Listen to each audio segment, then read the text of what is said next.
Morena, everyone. Welcome back to our events here at Digital Boost for 2024.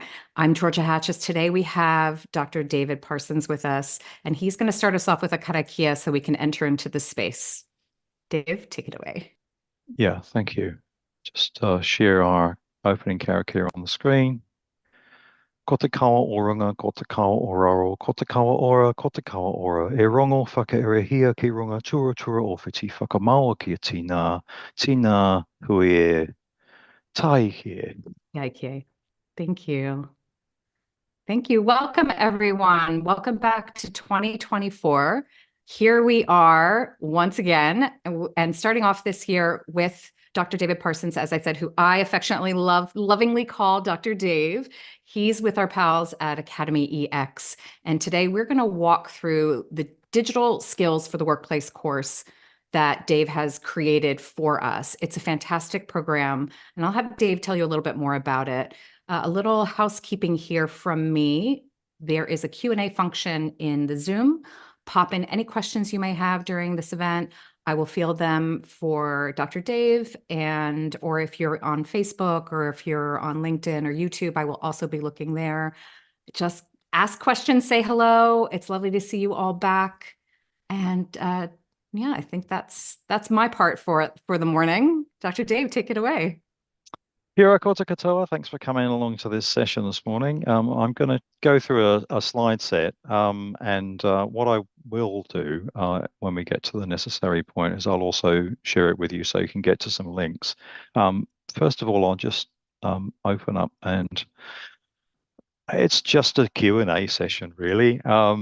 And as you can see at the bottom, it's called From Digital Boost to Digital Skills. So, of course, the point of this little session is that we're talking to people who are already engaged in the Digital Boost program and all of its many useful facilities. But you may also find that our digital skills for the workplace micro-credential is something of interest to you. So that's really what I'm going to talk about today, and there's opportunities to ask questions anytime really, but certainly we'll pick up sort of formally Q&A at the end.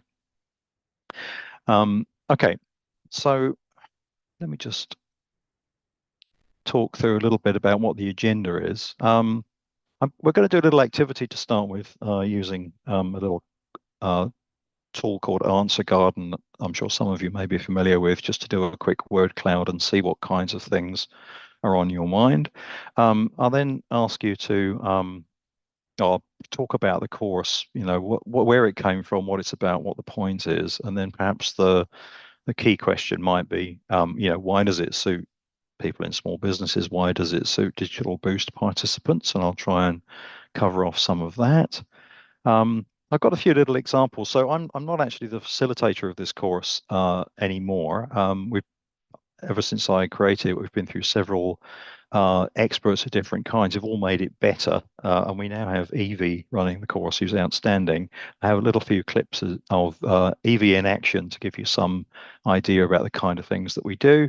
And then as a last little activity, everybody, of course, has been banging on about artificial intelligence for the last year. But I think it's probably worth picking up again. Like, what are your thoughts at the moment, having sort of maybe perhaps experienced some AI over the last few months, and what you think that might mean for you, and how perhaps, you know, engaging with the digital skills course might, you know, give you some more ideas in that space. Okay, so that's kind of where we're going to kick off. The first thing I'm going to do is, you know, get you a little bit involved, hopefully. I've got a question there. What's a workplace digital skill you'd like to develop further? And of course, it might be something you're already working on through your Digital Boost engagement, or there might be something else that you've been thinking about that you haven't done anything with so far. That link there of the answer garden, I'll pop that in the chat in a minute when I've stopped sharing the slides, but you can, of course, just type it in directly if you like. So it's a word cloud generator. As you can see, it's answergarden.ch, and then there's an identifying number at the end. You could submit as many answers as you like to that question. The maximum number of characters is 20, and I'm sure you're all familiar with word cloud. So if you can, single words or very short phrases are better than longer sentences, because of course, if you repeat something someone else has already said, it gets bigger, and then you get a feel for if there are things that several people are interested in. But none of that's particularly important. It's just a way of capturing some ideas you might have. And when you're in Answer Garden, there's a refresh button, so you can kind of update it and see what other people have been typing in. Okay, I'm going to stop sharing for 1 second. I And popped it into the chat already. right, So perfect. yeah. Well, okay. So while you're going into that answer garden, I'm just going to go and get a link to the slides, and I'll pop that in the chat as well. And then if you don't want to type that in, then you can just click on the link. So if you just bear with me very briefly, I'm going to go and grab that link.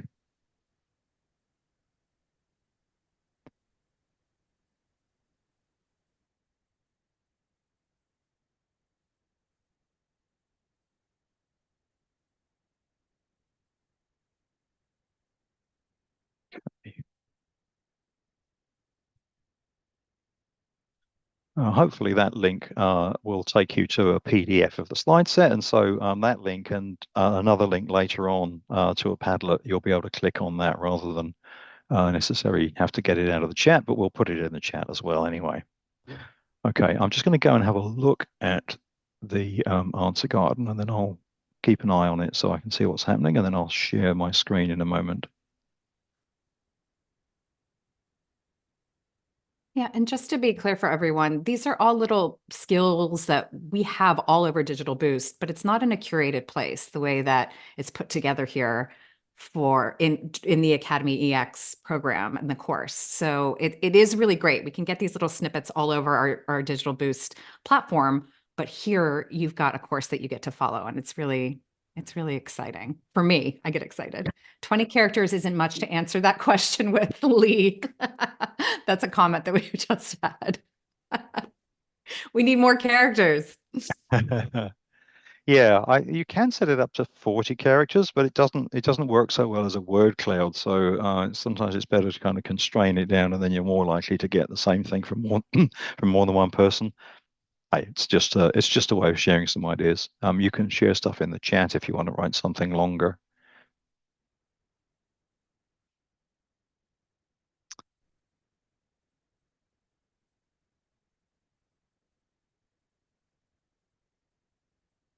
Okay, I can't see anything yet, so I hope that means you're thinking. I'm going to go over. Maybe I should pop some things in. Repeat the question again Oh, here we for us, go. Dr. Dave. It's up. No, it's good. Thank you. Yeah, now we got started. Awesome.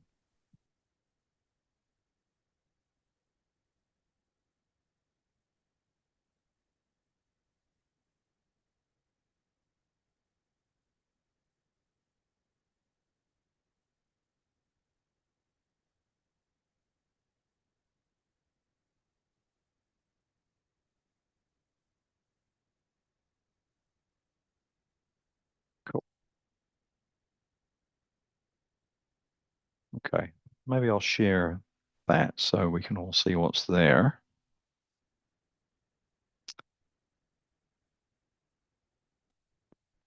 So these are quite interesting, aren't they? Because they're either quite specific things or they're big big picture.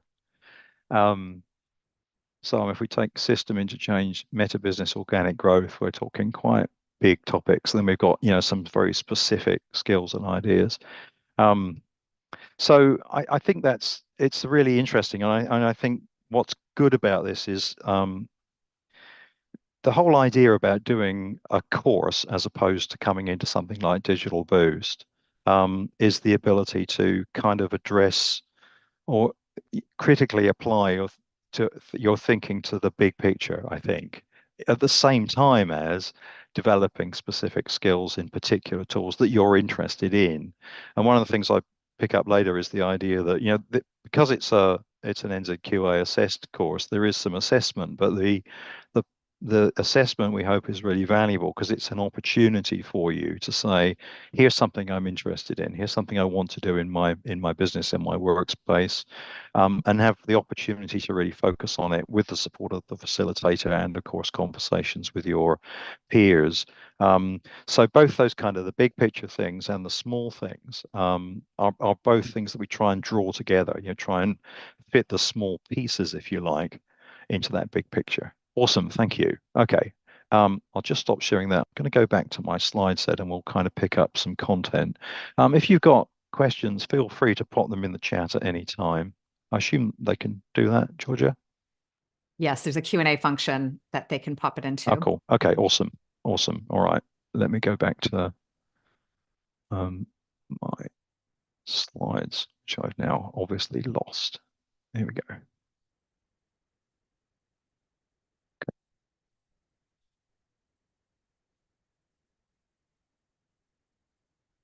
All right. So let's talk a little bit about this digital skills for the workplace thing. So DSW for short. So I'll use that abbreviation a few times as we go through. Um, so the history of it isn't that important, but it's kind of interesting, I think. So we wrote this thing back in 2019 because we saw a need to help not people just digitally upskill, but as I said, to be a bit more able to critically engage with technologies in their professional contexts. And we originally designed it as a blended course with people coming in face to face some of the time. And then, of course, we had COVID. So we went fully online. And at that point, we started offering it as a free scholarship, as a way of helping people transition to online through that crisis. And then we just kind of carried on. NZ Herald ran a story. At one point, we had 300 people on the waiting list. It was hugely successful. So we've basically been doing it ever since. We update it all the time, of course, because things change all the time. So far, we've had 35 generations of learners. So we've had lots and lots of people through this, and we've got some uh, excellent feedback. I'll share some of that with you later. In that time, because we've also been running Digital Boost for quite a while now, we've seen people doing both, and we've seen people doing both from both directions. So, for example, people have signed up to DSW and they've done the structured course, and then they've gone on to Digital Boost because then they can kind of choose the things that they want to then focus on. So it provides a really good platform for moving on into Digital Boost. But we've also had people do it the other way, which is what we're encouraging you to do, of course, which is, go to Digital Boost, go to all those kind of separate things that you're interested in, and then draw it all together in a more structured way, and then kind of apply your learning to a particular problem that you're interested in solving. So either way, it kind of seems to work really, really, really well. Just a quick question that's popped in here, Dr. Dave. Hi, Matthew. Matthew asking, what is 35 generations? Yeah, excellent question. Yeah, it's a sort of AcademyEX ism. Some of the courses, instead of talking about cohorts, they talk about generations. All it means is that we've run the course 35 times, which might seem quite a lot, since we only kicked it off in 2020. But we did for a while run it, two different sessions at the same time because we had such a big backlog. So at one point we were actually running it twice a week for two different cohorts. Yeah, so we've basically run it 35 times, and each time we've kind of updated it. What is the cap per class or per course load? We don't really have a cap anymore. When we had that giant waiting list, we were limiting it to 50, but now, it's much more calm. So, we don't really have a cap. The numbers in the courses tend to vary. 30 to 50 is not unusual, but it does sometimes it's a bit quieter. It depends on the time of year and what other people are doing and so on. Yeah, we're hoping that, this is January 30th is the next intake. So I think hopefully that's going to be a popular sort of kickstart to the year for a lot of people.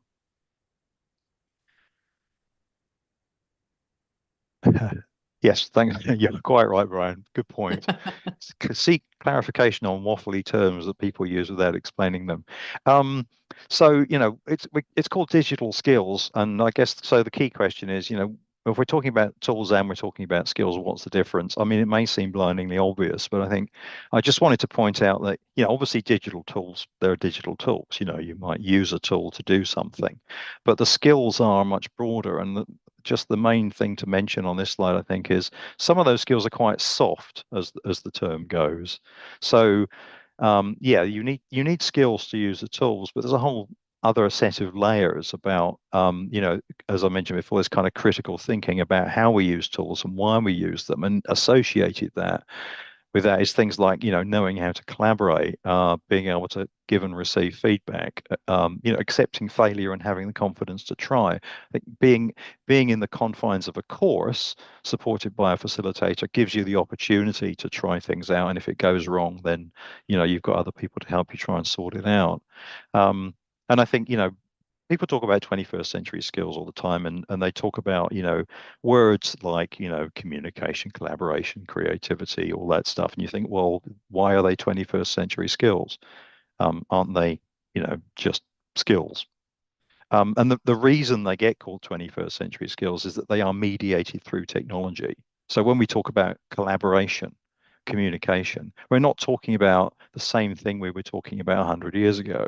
We're talking about something that's nearly always mediated through technology, or at least partly mediated through technology. So the technology is actually fundamental to those 21st century skills, even though the words themselves have been around for a long time. So that's another layer, really. It's how do I utilize technology to best leverage those important 21st century skills and help develop them as well? That is, I can do more communication, I could do more collaboration, I could do more critical thinking because the technology provides me with the support to do that, particularly with the whole move towards AI, of course. Anyway, so that's kind of the skills thing is kind of the important aspect of this course, really. So just a quick overview here. So this year, 2024, we've got 7 intakes generations coming up over those various months. I mentioned that the next one starts at the end of this month. It's free. We've basically been running this scholarship for this course, supported by TEC and NZQA, since we went online in COVID, and we've continued that. Um, 15 credits at level 7 NZQA approved micro-credential. What that does mean is that if you do enroll, you have to show that you're an appropriate candidate for level 7 study. If you're not sure what level 7 study is, it's equivalent to degree level. Um, because it's an applied practical micro-credential, it doesn't mean that you have to be degree qualified. Um, Basically, we look at your experience, and if, basically measure you against your professional background. So practically everybody who applies for DSW is coming with a lot of experience, often a lot of professional certifications, a lot of things that easily take adults who may or may not have done a degree up to that level. I should also say that level 7 doesn't mean you have done a degree already. It's kind of the same level as a degree. 7 weeks long. There are 2 sessions a week on Tuesdays and Thursdays. You can see, depending on what might suit you in terms of time of day, we alternate between evenings and daytime because, obviously people have different commitments. And so if you're looking at like which intake might suit me, that might the timing of the sessions might be the thing that helps you decide. There are 2 assessments. They're kind of related. They're like a little journey. They're totally relevant to your business, and it's about doing something where you can develop and apply your skills in your professional context. So it's an opportunity, not a chore, we hope. It's meant to be an opportunity to kind of, Dr. okay, yeah. Yeah, a question for you. Are these classes recorded at all? And if you can't make the class, if you can't make the live class, can you get the recording later? Or is it attendance is required? You want to be there. You want to be at these 2 sessions per week. Is that right? Well, you definitely want to be there, but Mm. yes, we record them. Yeah, I Okay. mean, it's more fun when you're there. Watching a recording of other people getting engaged and talking to each other and enjoying the activities is not quite as much fun as being there. But yeah, we certainly record them to make them available to you. Okay, right. What else have I got? Oh yeah, so me and Evie were sort of rethinking the course quite recently and just trying to think about how we might restructure it to take account of things that are more important or less important as things go on. So this is a very simple mind map that we did in Coggle. You can see the weeks go around clockwise. So the first one's kind of introductory. Then we talk about planning and managing projects. we talk about content creation, then we talk about online presence, and we talk about security and sustainability, and we talk about reflection and analysis. Within that, you can see we've got some other sort of big picture items, because each week's got two sessions. So, for example, the second session in week one is an intro to AI. And as I'm sure many of you are doing, we're kind of integrating AI into a number of different aspects as we go around the weekly content. So it's not, like we mentioned it once and forget about it. So many tools now are integrating an AI layer. So, we will be kind of picking up on those as well as we go through where it's appropriate to do so. So yeah, that's the overview. You can look at that later, of course. You've got the slides linked in the chat. What do our students say about it? Lots of people love this course, and I personally, I really think it's a great course, and I say that as the person who doesn't run it anymore. I've actually got one of my daughters to do the course. She really enjoyed it, and a good friend of mine did the course as well. She really enjoyed it. So, I'm prepared to tell people to go and do it because I do think it's a really good experience. So some nice comments from some relatively recent students. I have the confidence to continue working on the relevant tools for my business, thanks to the warm and professional approach. Thank you all. The course has been invaluable to modernize my business. The second one there, really grateful for all I'm getting to take away and would recommend. Thank you so much. So interactive, engaging, and most importantly, fun. And then the last one there, I was easily intimidated by technology, but have now gained new confidence. The non-judgmental learning environment put me at ease. So it is kind of a relaxed, entertaining, hopefully, set of sessions. Of course, there's some work involved, but we hope that it's work that you find valuable and relevant. But yeah, and hopefully you also enjoy those sessions. So, is it right for you? As someone who's, been engaged with Digital Boost, why might you be interested in doing DSW?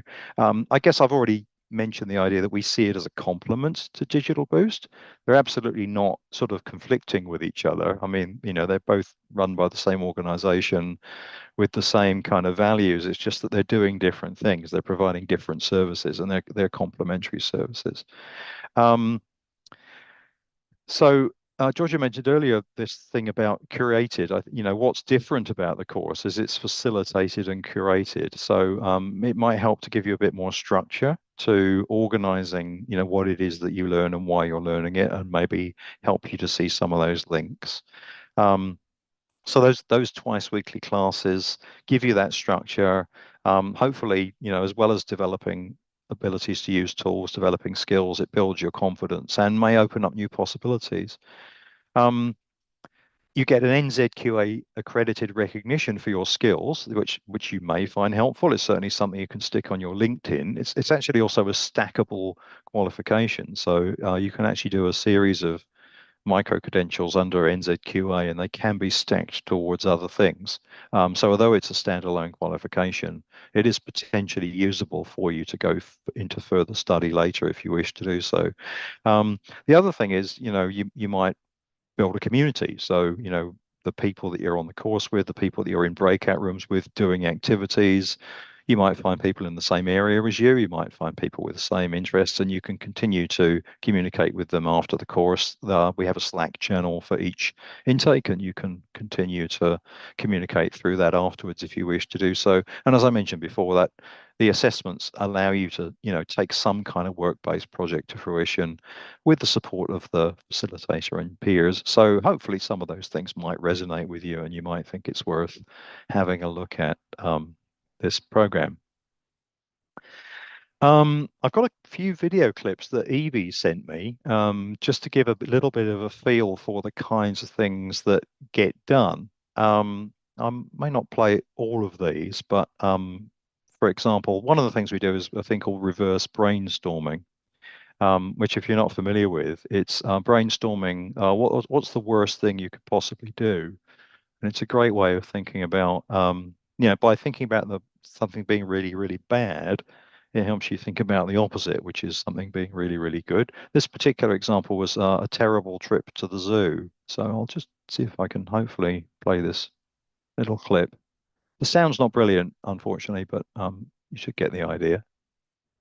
So we started by trying to sort of get some higher levels ideas. So we said animals, facilities, environment, and then a few more came in throughout. So like where we started seeing themes come together. Facilities was a big one. I think we said things like if there's no parking, there's no shade, there's no seating, like nothing's there for you. It's just some muddy paths. There's no information about the animals. There's no bathrooms. The food stands, there's either not enough or they're just selling salads. The gift shop is not existing, or there's just nothing to do with animals in there. It's just all this irrelevant stuff. The staff are rude, they hate kids, and they're also incompetent. They don't know anything about the animals. It's overpriced. There's extra fees every time you walk around a corner. There's another fee for whatever you want to do. Up the top, we had the animals. They're sad, they're sick, they're old. Their enclosures are either so small that you're feeling sad for them, or so big that you can't see them in the enclosure. There's no variety. It's just like one type of animal, and it's like sheep or like some dogs, and that's your lot. It smells bad. There's a poor layout. There's just super paths, no map, no signs. The weather's horrible, and it's only open 2 hours a day and is closed during school holidays. It is amazing. I have to say, Katie, congratulations to Room 2. That is the most comprehensive one I've ever seen come out of this task. I agree on that one. Okay, so that's just one of those little videos that might be of interest. So maybe I'll do one more, and then perhaps we'll just kind of open it up to questions. I just need to go back to the slide set, and I'll pick another one.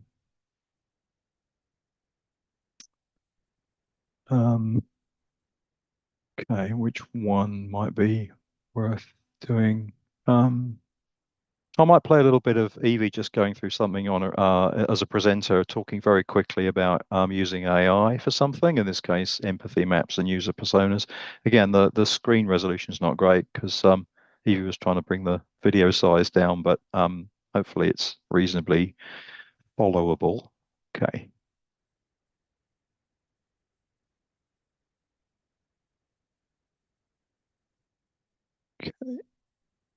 Just focus on the customer research and combining it into one persona profile. What I'm trying to do through this course is give you some tips about how you might use AI to make yourself efficient at work. Sorry, I'm not saying you're not efficient, but improve your efficiency perhaps, or save time. And so what I had a look at in Bard, which is the generative AI tool from Google that's using real-time internet and the internet results, help me make a user persona for someone buying coffee at a local coffee shop. It's actually quite good. So it talks you through what you might use AI for here. So customer segments, a profile for each one, user stories, empathy maps, and then they've given an example. So of a customer segment, and they've given it an age range. Made the assumption that age range, if they're a young professional, they'll be well educated, have high incomes, busy, on the go, value convenience, and they're looking for high quality products and services. So far, so good, right? And then they've given a bit of a story. As a young professional, I'm always on the go. I need a quick and convenient way to get a cup of coffee in the morning, and I want to make sure it's high quality and affordable. They've given some empathy map tips around thoughts, feelings, actions, and needs, and then continued about how you could use that empathy map to make decisions. Okay, so just I suppose an example of how Evie's been integrating some of the AI stuff into what we normally cover. That's almost the end of the slide set. I've just got one more activity, and then we're going to open up for any sort of Q&A questions that you want to do. So I'll just share this slide. Of course, you will have this linked into your in the PDF, but the link there, you can also type in the tiny URL. If you're not familiar with Padlet, and again, you might well be familiar with it already, it's kind of like a board where you can post things. It's got lots and lots of different formats. I've set this one up as a very, very simple format. The question I'd like you to kind of respond to is this one: how do you think AI might impact your business over the coming year? And then there's a sort of sub question to maybe help you think about that, which is, what are you excited or anxious about? And I'd just like you to maybe add your thoughts by posting to the Padlet that's at that link there. That's AEX for AcademyEX, DSWAI. So you can either click on the slide, perhaps Georgia, you can pop that into the chat as well, or just type in tinyurl.com, put it in there. If you're not familiar with Padlet, you add a post by clicking on the button. So I'll demo that very briefly in a moment. Thanks. Okay, so let me go to this. So I've put a Padlet post up as an example of what it looks like. So there's the question at the top. This is a post, and as you can see, I've just put a little comment in that you can add pictures, links, and attachments if you want to. And I've also set it up so you can like other people's posts and you can add comments if you want to. The little plus button's down here on the bottom right. So if you click on that, it pops up with this. There's the subject at the top, and then the body comes down here, and then there's some buttons if you want to add in anything else, links, pictures, or whatever you like. So I'll ask you to just have a go at that, put something up there to answer that question. How do you think AI might impact your business over the coming year? Positives, negatives, things you're keen on, things you're worried about, whatever it might be. It's, the floor is yours. You could put anything you like. I'll just stop sharing that for a moment, and we'll let you get on and put something on there, and then I'll share the screen again at the end, and we can see what kind of things you came up with. Yeah, AI is such a good question to bring in at the beginning of 2024, because 2023 was so massive. We ran the gamut, didn't we? From the computers taking over the world to it's just a dumb little tool that we need to train to what's next, It's pretty fascinating. I'm curious to see what everyone is thinking. And then back to the course just for myself, Dave, I wanted to say thank you, first of all, for showing us how comprehensive it is and the beautiful creation that you made here. For myself, and most of you who have been watching me for the last 5 months know that I love being analog. It is in my bones to be an analog person. And I have been brought along in this river of digital coming into Digital Boost. And it just feels like such a great place to start is this DSW course. I'm actually pretty keen to start it myself now that you've mentioned it. I'm looking here going, you know what? Should. I'm going to sign up for it. Yeah, well, we always encourage staff to do our courses because it helps keep us on our toes, right? So yeah, we used to have another micro-credential at level 7. All our others are now at level 8, but we had a level 7 one called organizational agility, which I did, and that was really good. Unfortunately, it was actually run by an external partner, and they don't do that anymore. But yeah, it's great to eat your own dog food, right? I think we should all do our own courses. And also the other thing that's interesting, I think, is doing other people's courses. I recently did a postgrad certificate in learning design at Otago Polytechnic, and that was, useful to see, for better or worse, how someone else delivers a program which is primarily online, well, fully online. Oh, Brian's saying here, regrettably, the link doesn't work on an iPad, neither the link or typing it in directly. Brian, do you want to just type in your answer right here in the Q&A? If you have anything you want to share, I can read it out loud.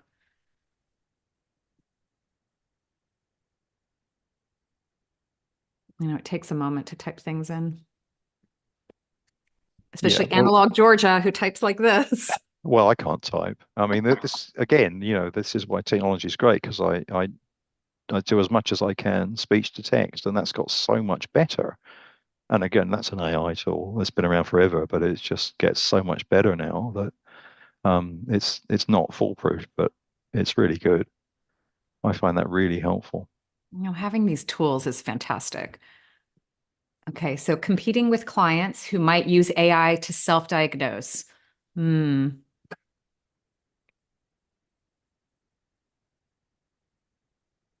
Do you mind me asking, Brian, what industry you're in? I missed getting the link, hoping AI can help with some design image templates and captions and social media post content. Brian's an account. I just realized that link hasn't got an HTTPS in front of it, which is why no one can use it. Hang on. Sorry. That's all right. Well, it's on the slides as a full link, but I'll type it into the chat with the HTTPS on the front. I mean, this is, of course, as you may some of you may be familiar with the fact that because Zoom came in for so much security flack in the early days, the chat's a bit more locked down than it used to be.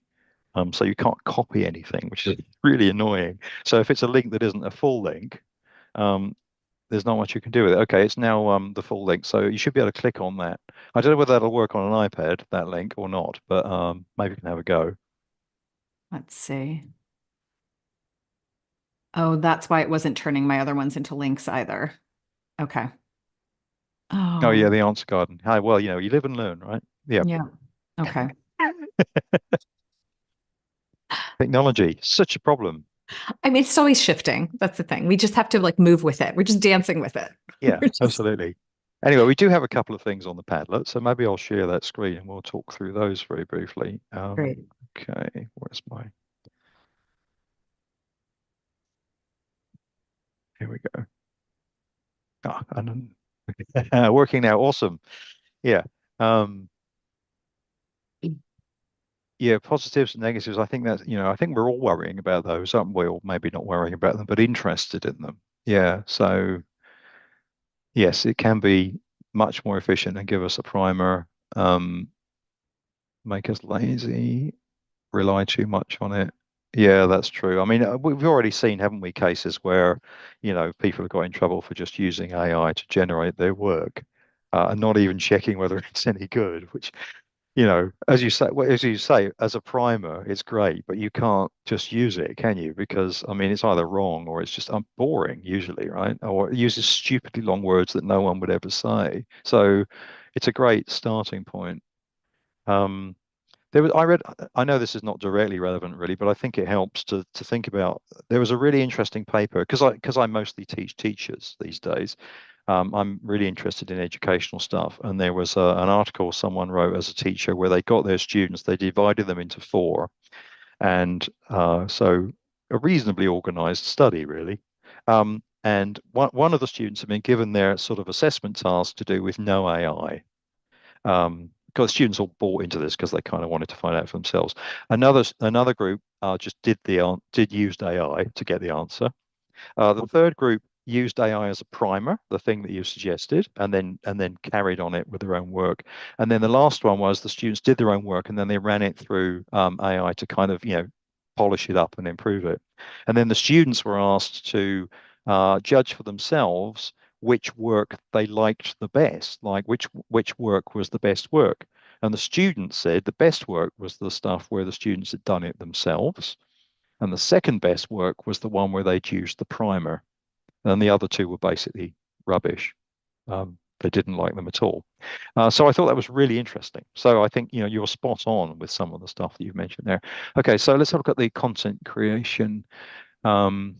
Yeah, generating ideas. I think it is good at ideas, isn't it? I mean, I often find like there's things that I've thought about. I might make a list of things I need to do or write about or include in something, and then I'll ask the same question to ChatGPT, and there might be something I'd missed or I'd thought about in a different way. I think that's really helpful. So yeah, that sort of kick-off thing with ideas, I think it can be helpful for that. Yeah, writing things to be reviewed for sure. Yeah, the images are getting better, aren't they? Sort of. I mean, they're still a bit lame, but the image stuff is definitely improving. Interesting question about storyboarding. I mean, I think it's good at a lot of things. I found it's very good at coding. I've used it for I teach a micro-credential on software development, and I've found it very handy for generating small code snippets that do very small things. Doesn't really do architecture, but yeah, it's quite good at things like that. So yeah, lots of options there. Thank you. And yeah, there's another comment about need to remember it's just a tool and will be constantly evolving. And I think that's why we're constantly asking ourselves the same questions, isn't it? Because we can think that we know where AI is this week and what it can do and what it can't do and how we're supposed to use it. And then next month, they have to ask ourselves all the same questions again. So you're right, it will be constantly evolving. Awesome. Thank you for those. Thanks for those comments you've made. It's We've awesome. got another comment here in the Q&A in regards to this. No more interns. Range of AI tools we are using are the new interns. We view AI as our marketing assistants. They need humans to drive them. Interesting. No more interns. That's a bit of a shock, isn't it? I mean, lots of people rely on being interns to get a foot in the door, don't they? That's true. And then another question here, that paper that you mentioned on the AI, Dr. Dave, can you tell the name of the paper? Can you tell us what that was? Sorry if I was misleading. It's not a paper on AI, it's a paper on software development. Mm. So I've got the micro-credentials called Understanding Software Development Processes and Tools. And it's kind of, I designed it to help people who weren't actually software developers, but were engaged somehow in roles that linked with software development in some way. So it might be people who, are end users that software developers talk to, or they might be engaged in like end user testing, or they might just use systems that a third party creates and they give feedback or whatever. Um, and it's actually been really good to see the feedback. There is actually a market out there that I was hoping would be there of these people who, okay, I'm not a software developer, but I'm really interested in finding out more about how software development works. The reason I mentioned AI is that as part of the course, I've got a demo system. It's just a interactive website that's just there as a way of talking through some of the concepts and like in a concrete way, because you can talk about software development forever, but if you don't sort of see it and how it works, and it, you can't really tell. So anyway, I only mentioned AI because I'd used it to help generate some of the example code. So yeah, so apologies if I confused slightly, but that's the course. Awesome. So I think that's it. Yeah, unless anyone has any other questions. Yeah, I've got a question slide, and I just wanted to say, if you want more information, there's a web page there. So if you've got the PDF, you can click on that link, and you can read more about the course. And if you want to enroll, there's an enroll box at the top. But otherwise, I'll stop now, and we'll open up for any other questions anyone may have. Yeah, we're here for them. We're not going anywhere. No, we are. We're going to go somewhere soon if you don't ask questions. I'm just going to see if I can pull up that link for the people who maybe don't have the slides in front of them. So Sure. Do you want me to copy it into the chat? actually, that would be great. I was about to. Okay, I will do since that. You've got it right there. Yep.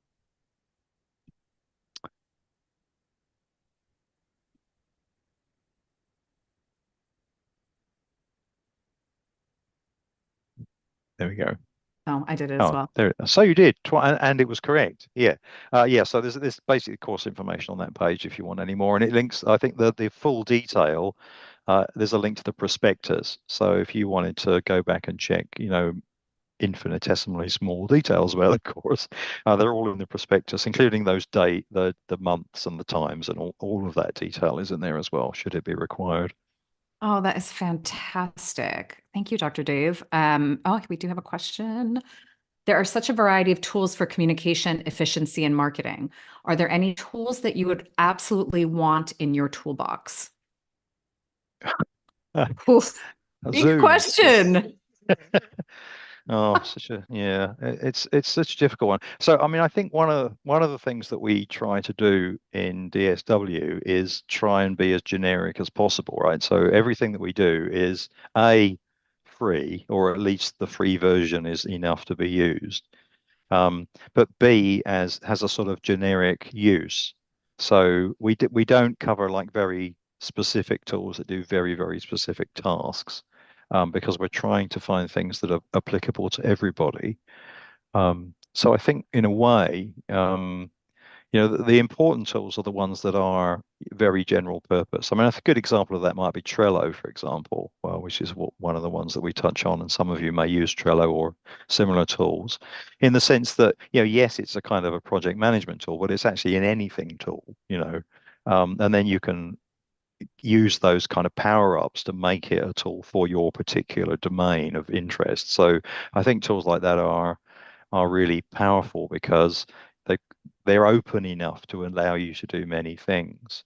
And things like Miro and stuff like that, again, they're so broad that there's such a raft of applications that you can apply them to. Of course, often the downside is that, they're not brilliant at your particular thing. And then sometimes you do have to look at, okay, so what tools are there that are specifically for what I want to do? And there always will be some kind of, there's an app for that, and now there's probably an AI for that. But yeah, and again, also the other thing is you have to find the things that work for you. So one of the things that we've been doing a little bit lately is trying out some of those AI slide set creators. Clearly, I didn't use one today because it would have been much better if I had. But there's a lot, and they've all got different sort of things, and you have to kind of find the one that works for you, which is might not be the same as one that works for somebody else because they've all got some things they're good at and some things they're not as good at. And I think one of the things that you can engage with in this course is that sort of, well, what's out there, but how do I choose? What is it that's important to me, and how do I evaluate a tool and without, wasting my time trying 100 things and getting no results. So I hope that there's at least a bit of guidance that comes from engaging in this course. And again, you get good ideas from other people, that are on the course because they may have tried things out themselves in the same thing, and they can also share their experiences. So I think that, as I mentioned before, one of the great things about being on a course is not just having a facilitator, it's having all the other people that are on the course.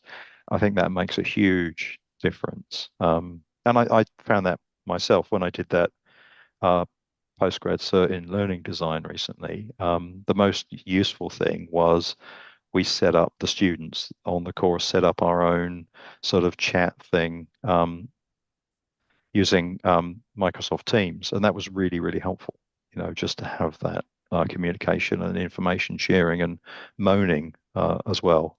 Very helpful.